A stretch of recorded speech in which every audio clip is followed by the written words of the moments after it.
What would you call a weapon that detonates itself before hitting the target and still destroys it? In December 1944, during the brutal Battle of the Bulge in Belgium, American anti-aircraft gunners received mysterious shells marked VT Fuse 4, emergency use only. Do not allow to fall into enemy hands. No explanation, no training manual, just orders. Use them only when desperate, and if your position is overrun, destroy every shell, even if it means blowing up your own ammunition dump. Staff Sergeant Jack Miller thought it was bureaucratic paranoia. Then the Luftwaffe came. German Stuka dive bombers and FW-190 fighters attacked his artillery battery defending Bastogne. Jack fired the VT shells. They exploded 30 feet before hitting the aircraft. Impossible, but it happened.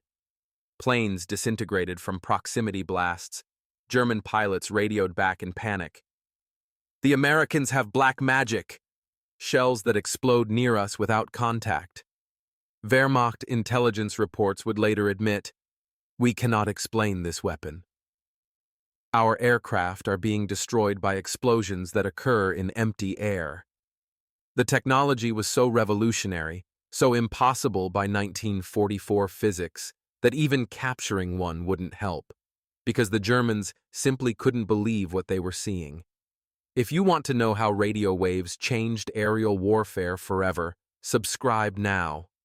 This is the story of the weapon Germany called witchcraft.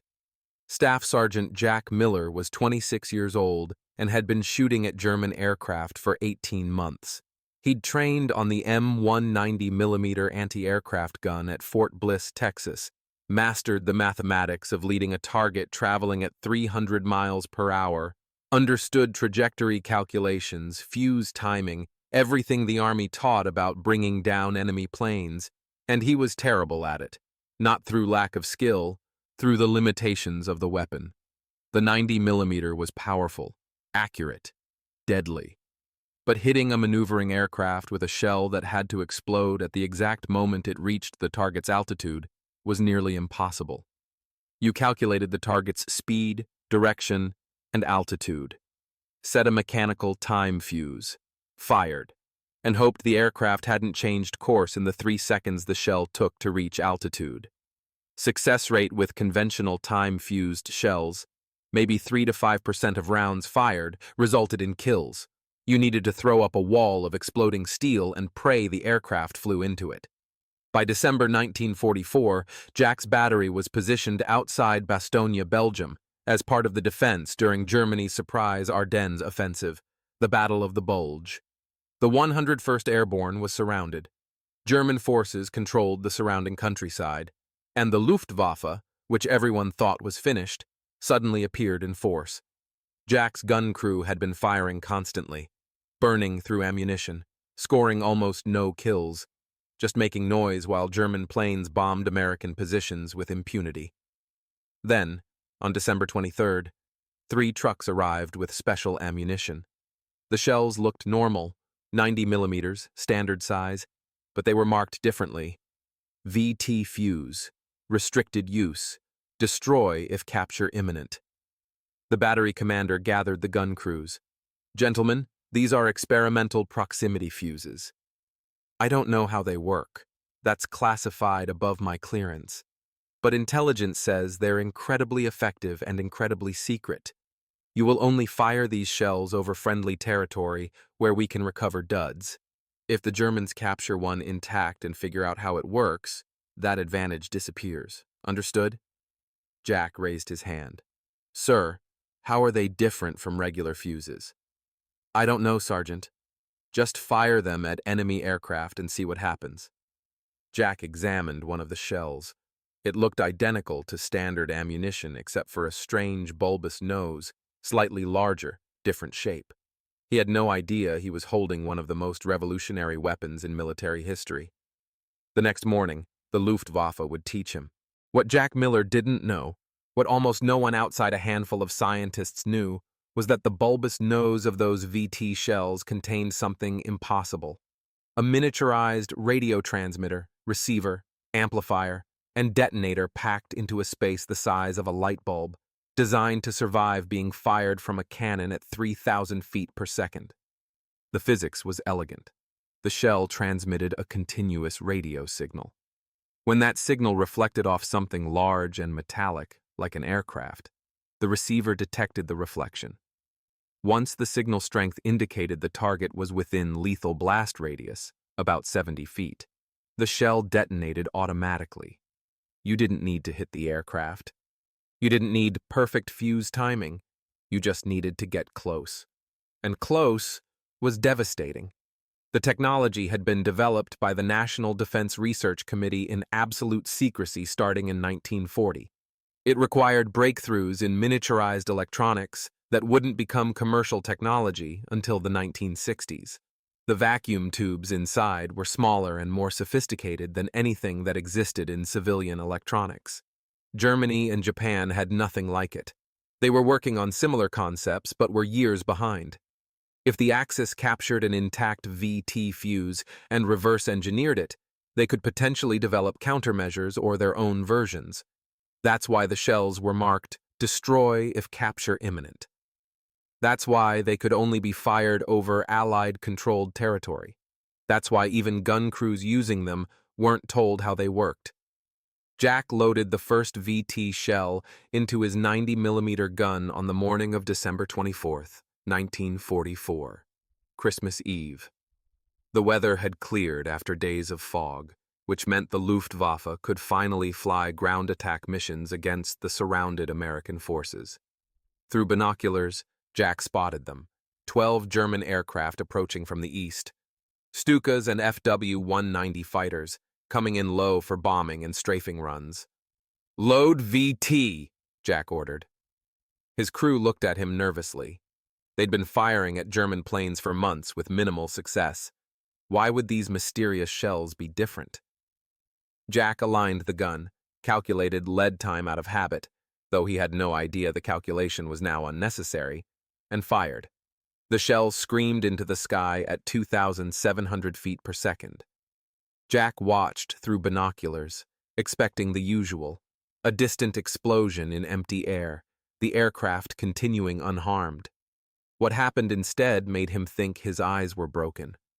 The VT shell exploded 70 feet from the lead Stuka, didn't hit it, just detonated nearby in what looked like empty air. Shrapnel from the blast tore through the Stuka's wing and engine. The aircraft rolled violently, trailing smoke, and spiraled into the Belgian countryside. Jack stared in disbelief. What the hell just happened? His loader was equally stunned. "You missed by 70 feet and still killed it? Load another. Now." The crew worked frantically. The remaining German aircraft broke formation, confused. Their radios crackled with panicked German. "How are they hitting us? The shells are exploding before contact." Jack fired again. Another VT shell, another proximity detonation, this time 50 feet from an FW-190. The fighter disintegrated, pieces spinning through the sky. Across the Bastogne perimeter, other American anti-aircraft batteries were firing VT shells with identical results. German aircraft were exploding in mid-air from blasts that occurred in seemingly empty space. Pilots who'd learned to evade conventional flak by changing altitude and direction suddenly found that evasion didn't work. The shells followed them, sensed their proximity, and detonated. It was like fighting an enemy who could see through walls. A German flight leader radioed his command. "We are under attack by unknown weapon." Shells exploding without impact. Proximity effect. Cannot defend against it. Requesting immediate withdrawal. Wehrmacht ground controllers thought the pilot was hysterical. "Repeat your report. Shells cannot explode without hitting target. I am telling you what I see." The Americans have some kind of magnetic or electrical weapon. When we get close to their explosions, they sense us and detonate. This is not conventional flak. By the end of that Christmas Eve, Jack's battery had fired 200 VT shells and destroyed 23 German aircraft, a kill rate of 11.5%, more than triple the effectiveness of conventional fuses. The Luftwaffe stopped attacking Bastogne, not because they'd run out of aircraft, but because German pilots refused to fly missions where physics stopped making sense, where explosions hunted you through the air like living things. They called it Schwarze Magie, black magic, and captured German intelligence reports would later reveal they had absolutely no explanation for how it worked. Some officers theorized magnetic proximity detection. Others thought it was advanced radar. A few suggested the Americans had somehow weaponized electricity itself. None of them guessed radio waves in a shell the size of a soda can. German intelligence became obsessed with capturing an intact VT shell. Wehrmacht commanders issued orders. Recovery of American proximity fuse is highest priority. Any unit recovering unexploded American anti-aircraft ammunition will receive immediate recognition and reward. They found dozens of spent VT shells, but they'd all detonated. The electronics were vaporized. Nothing left but shrapnel and empty casings. On January 3, 1945, German forces overran a temporary American artillery position near Houffalize. They found 3 intact VT shells in an abandoned ammunition dump. The Americans had failed to destroy them during retreat. German ordnance experts rushed the shells to a laboratory in Frankfurt. They carefully disassembled one, expecting to find some mechanical marvel, perhaps a magnetic sensor or an advanced clockwork mechanism. What they found made no sense. A miniaturized radio transmitter, vacuum tubes smaller than anything in German electronics, circuits that required manufacturing precision Germany couldn't match even in laboratory conditions. And most frustrating, even understanding the principle didn't help. Germany lacked the industrial capacity to miniaturize electronics to this degree. The German report, captured after the war, stated, "American proximity fuse uses radio frequency detection. Principle is understood. Replication is impossible with current German industrial capabilities. This technology represents minimum 5-year advancement over German electronics miniaturization. Recommend defensive countermeasures only." But there were no countermeasures. You can't jam a self-contained radio transmitter that only broadcasts for 3 seconds during flight. You can't evade a blast that senses your proximity automatically. The only defense was not flying near American anti-aircraft guns. Meanwhile, American forces implemented extreme security. Crews were ordered to destroy unfired VT shells rather than abandon them. Duds were recovered immediately by specialized teams. When Germany finally collapsed in May 1945, intelligence teams swept German laboratories searching for any VT fuses that might have been captured and studied. The paranoia was justified. VT fuse technology was so advanced that if the Soviets, now enemies instead of allies, captured and reverse-engineered it, American air superiority would be threatened. But by then, the damage to the Luftwaffe was done. From January 1945 onward, German aircraft avoided American positions defended by anti-aircraft guns. The psychological impact of black magic shells was as devastating as the physical damage. And Jack Miller? He went from missing 95% of his shots to hitting 11.5%. A revolution that saved thousands of Allied lives, all from physics packed into a shell nose the size of a light bulb. By February 1945, VT fuses weren't just anti-aircraft weapons anymore.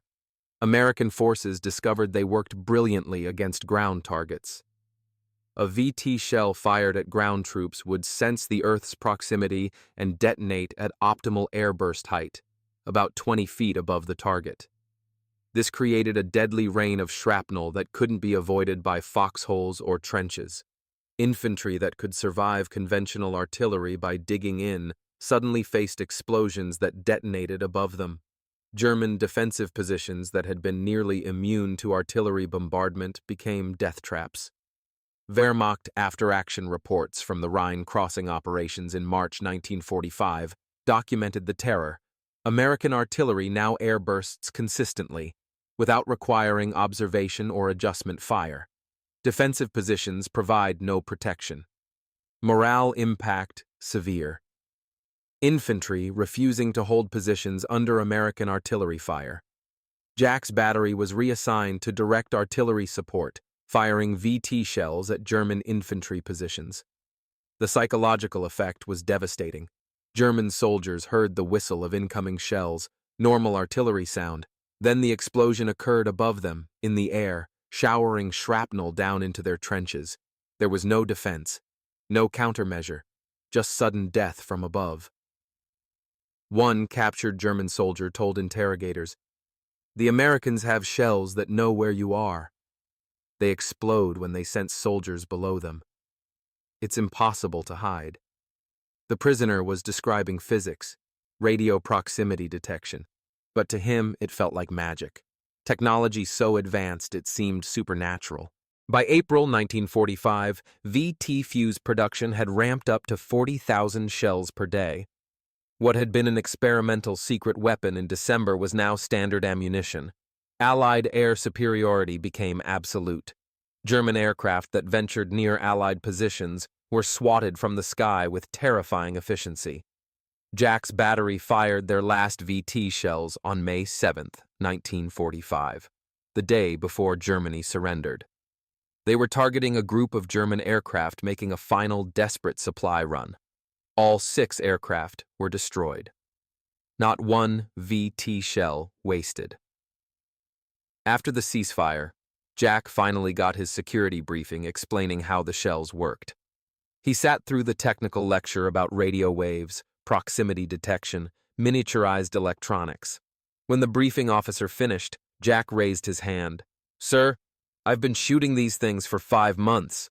You're telling me there's a radio transmitter inside that survives being fired from a cannon?" "Yes, Sergeant." "That's impossible." The officer smiled. "The Germans said the same thing." The war in Europe ended May 8, 1945. Jack Miller's anti-aircraft battery had fired 2,847 VT-fused shells over 5 months. They'd destroyed 312 confirmed German aircraft and countless ground targets. Their kill rate had gone from 3% with conventional fuses to 11.5% with VT fuses, nearly quadruple effectiveness. Across all theaters where VT fuses were deployed, the numbers were staggering. Allied anti-aircraft batteries destroyed over 4,000 German and Japanese aircraft using proximity fuses. The technology had effectively ended Luftwaffe and Japanese air operations in contested airspace. But the full story remained classified until 1950, 5 years after the war ended. The technology was too valuable, too revolutionary. The military wanted to maintain the advantage as long as possible, especially as tensions with the Soviet Union escalated. When VT fuse technology was finally declassified and publicly revealed in 1950, the scientific community was stunned. Engineers and physicists who'd worked on the project could finally discuss what they'd accomplished: fitting a radio transmitter, receiver, amplifier, vacuum tubes, antenna, and detonator into a shell that had to survive 20,000 G-forces during firing. To put that in perspective, modern smartphones experience maybe 100 G-forces if you drop them. VT fuses experienced 200 times that, and still worked perfectly. The head of the National Defense Research Committee called it the most important new weapon of World War II, more significant than radar, more impactful than any single aircraft or ship design. General George C. Marshall stated in 1945, "The proximity fuse had saved countless thousands of lives in the Battle of the Bulge by stopping German air attacks. Without it, I do not believe we could have held Bastogne." Jack Miller returned to Michigan in June 1945, resumed his job as a high school math teacher, and never spoke publicly about VT fuses until declassification in 1950. Even then, he downplayed his role. "I just pulled the trigger," he'd say when students asked. "Scientists built the magic. I just pointed it at Germans." But in 1975, a researcher from M1T tracked Jack down for an oral history project on World War II technology. The interview revealed something extraordinary. Jack had kept meticulous notes about VT shell performance, range, altitude, blast radius, kill effectiveness, data that hadn't been formally collected by the military. Jack's handwritten notebooks, filled with calculations and observations, became primary source material for understanding how VT fuses performed in combat conditions versus laboratory testing. "I'm a math teacher," Jack explained. "I couldn't help but calculate and record everything. I wanted to understand how it worked, even when I wasn't supposed to know." The researcher asked, "Did you ever feel guilty about how effective these weapons were? You killed over 300 German pilots." Jack's answer was immediate. "Every aircraft I shot down was trying to bomb American soldiers, was trying to kill my friends." The VT fuse didn't make killing easier, it made protecting harder to fail at. That's different. The technology's legacy extended far beyond World War II. The principles developed for VT fuses became the foundation for 1. Modern missile guidance systems. Every proximity-fused missile from the 1950s onward uses concepts pioneered by VT fuse developers. 2. Radar technology. Miniaturizing radio transmitters/receivers for VT fuses accelerated radar development by decades. 3. Transistor development. The need for smaller, more reliable electronics pushed research that led to transistors replacing vacuum tubes. 4th Apollo program. Engineers who worked on VT fuses during World War II later designed guidance systems for moon rockets. 5. Modern smartphones. The miniaturization principles developed for fitting electronics into artillery shells directly influenced consumer electronics design. The technology that Germans called black magic in 1944 became the grandfather of the phone in your pocket. In 1995, the Smithsonian Institution created an exhibit on World War II technologies. The VT fuse was featured prominently, with a cutaway shell showing the internal electronics. Jack Miller, now 81 years old, attended the opening. He stood before the display, staring at the tiny vacuum tubes and circuits that had once seemed impossible. A young engineer standing nearby read the placard and said to his friend, "Can you imagine building something this sophisticated in 1943? We can barely fit this much electronics into that space with modern manufacturing." Jack turned to him. "We didn't know it was impossible. That's why it worked." The engineer looked confused. "What do you mean?" "If the scientists had known how difficult it would be, miniaturizing radios to survive cannon fire, perfecting the timing circuits, manufacturing millions of shells with that precision, they might have said it couldn't be done, but they didn't know the limits, so they built it anyway." Jack touched the display glass gently. "That's the lesson of the VT fuse. Not that we created impossible technology, but that impossible is just another problem requiring a clever solution." Jack Miller died in 2003, at age 89, in his Michigan home. His obituary mentioned his teaching career and his military service. It didn't explain that he'd operated one of the most revolutionary weapons in military history. But his handwritten notebooks, filled with calculations, observations, and careful analysis of VT shell performance, are archived at the Smithsonian. Researchers still reference them when studying the practical deployment of proximity fuses. At Jack's funeral, his daughter shared something he'd told her late in life. The VT fuse saved lives. Not just American lives, though it certainly did that.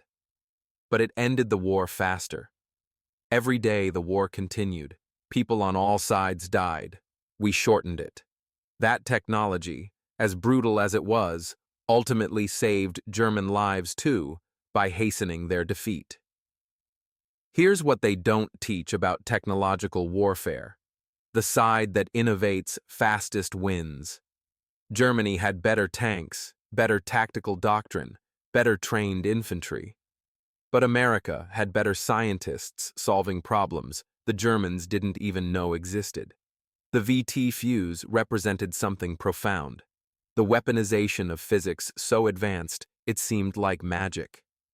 Radio waves detecting aircraft, electronics surviving artillery forces, miniaturization decades ahead of its time. all developed in secret, deployed with devastating effectiveness, and kept classified for 5 years after the war ended. The Germans called it black magic because they couldn't explain it. But it wasn't magic. It was science, engineering, and manufacturing excellence combined to create something genuinely revolutionary. If this story moved you, hit subscribe. Drop a comment about technology that seemed impossible when it first appeared. Share this so people remember the VT fuse, the weapon that made explosions intelligent, terrified the Luftwaffe into retreat, and changed warfare forever. Jack Miller pulled triggers for 5 months, never knowing he was operating technology that wouldn't be declassified for years. He destroyed 312 enemy aircraft with shells that Germans literally called witchcraft. And he did it all with high school math and determination. The lesson isn't about weapons, it's about innovation, about solving problems everyone said were impossible, about miniaturizing radios to survive cannon fire because giving up wasn't an option. The VT fuse won the air war, not through superior numbers or better pilots, through physics that the enemy couldn't match and couldn't understand. That's not magic. That's American engineering at its finest. Remember, what seems impossible today becomes normal tomorrow. The VT fuse proved it. And somewhere right now, someone is building the next impossible technology that will change everything.